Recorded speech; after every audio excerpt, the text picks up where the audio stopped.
روس اور امریکہ کی طرف سے ہند اور پاکستان کے سربراہوں کو دوستانہ دوروں کی دعوت دی گئی۔ پاکستان میں اس وقت کے وزیر اعظم لیاقت علی خان نے امریکہ کی دعوت کو قبول کیا اور وہاں کا خاصا طویل دورہ کیا۔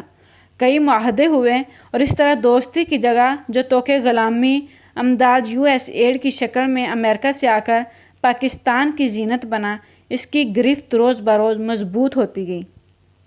اس کے اثرات و شواہد بیان کرنے کا یہ موقع نہیں، روزمرہ کی خبروں سے اس کا اندازہ لگایا جا سکتا ہے۔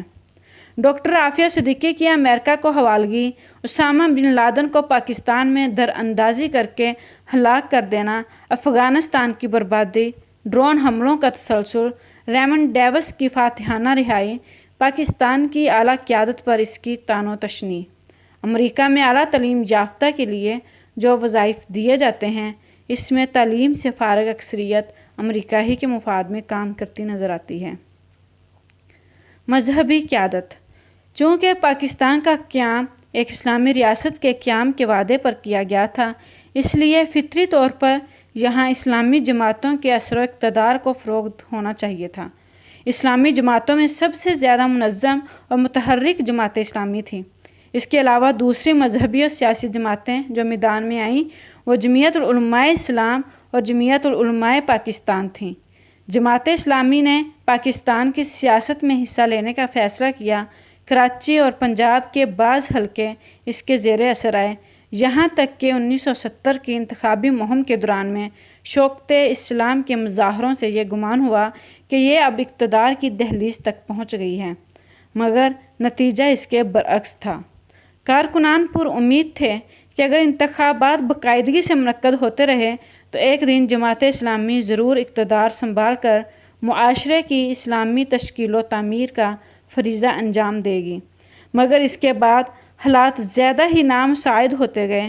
دوسری طرف جمعیت العلماء اسلام اور جمعیت العلماء پاکستان کبھی قابل ذکر اراکین پارلیمنٹ میں نہ بے سکیں۔ مذہبی جماعتوں کے انتخابی نتائج سے یہ بات سامنے آتی ہے کہ پاکستان کی جڑوں میں اسلام کا کتنا اثر موجود ہے۔ نیز یہ بات بھی واضح ہو جاتی ہے کہ مذہبی قیادتیں اپنے ویژن میں کس قدر معاشرے سے مطابقت رکھتی ہے۔ ثقافت: کسی قوم کی قدر کی پیمائش کا ایک طریقہ اس کی ثقافت، رسوم و رواج، رہن سہن اور آداب زندگی کی جانچ پڑتال بھی ہے۔ قیام پاکستان سے پہلے بھی مسلمانوں میں امیر، غریب اور متوسط طبقے موجود تھے، لیکن پچھلے چند برسوں کے دوران میں اس تفاوت میں اضافہ ہی نظر آیا۔ شادی بیاہ کی تقریبات، آرائشی لباس اور خوراک اور طرز زندگی میں نمایاں تبدیلیاں نظر آتی ہیں۔ لباس، مکانات اور سواریوں میں اور طرز زندگی میں تکلف، نمائش اور دکھاوا عروج پر ہے۔ اسلامی مساوات اور سادگی جیسی قدریں جو دین اسلام کا طرۂ امتیاز تھیں، بڑی تیزی سے ختم ہوتی جا رہی ہیں۔ اسلامی مساوات اور سادگی جیسی قدریں جو دین اسلام کا طرۂ امتیاز تھیں، بڑی تیزی سے ختم ہوتی جا رہی ہیں۔ شادی بیاہ کی تقریبوں میں صرف شادی ہال کے کرائے لاکھوں میں ہوتے ہیں۔ کھانوں کا اسراف اور ضیاع ایک الگ مسئلہ ہے۔ ضرورت اس امر کی ہے کہ علماء اور ائمہ کرام خود بھی سادگی کو اپنائیں اور اس کی مؤثر تلقین بھی کریں۔ اعلیٰ قیادت کس طرح خود کو نچلے معاشی طبقے کے ساتھ ہم آہنگ کر کے کرشمے دکھا سکتی ہے، اس کی ایک مثال مشرق بعید کی ایک چھوٹی سی ریاست دیت نام میں نظر آئی۔ دنیا کی سب سے بڑی فوجی اقتصادی قوت امریکہ نے جب دیت نام پر حملہ کیا تو امریکہ کے پاس تو جدید جنگی ٹیکنالوجی تھی جس سے دیت نام محروم تھا، مگر اس کے سربراہ ہو چی منہ جو ٹائر کی تراشی ہوئی چپل اور سفید پاجامے میں ایک عام شہری کی طرح زندگی گزارتے تھے، امریکہ کے آگے سرنگو نہ ہوئے۔ جنگ ہوئی اور آخر امریکہ کو اپنی تاریخ کی پہلی شکست کھا کر دیت نام سے ذلت کے ساتھ پسپا ہونا پڑا۔ ہمارے ٹی وی پروگرام اور اشتہارات میں جس بے محابانہ انداز میں عورتوں اور پرتعیش زندگی کو دکھایا جاتا ہے، وہاں اریانی کے فروغ اور اس کی اجازت بھی ہمیں کچھ سوچنے پر مجبور کرتی ہے۔ تعلیم: انگریزوں کے زیر تسلط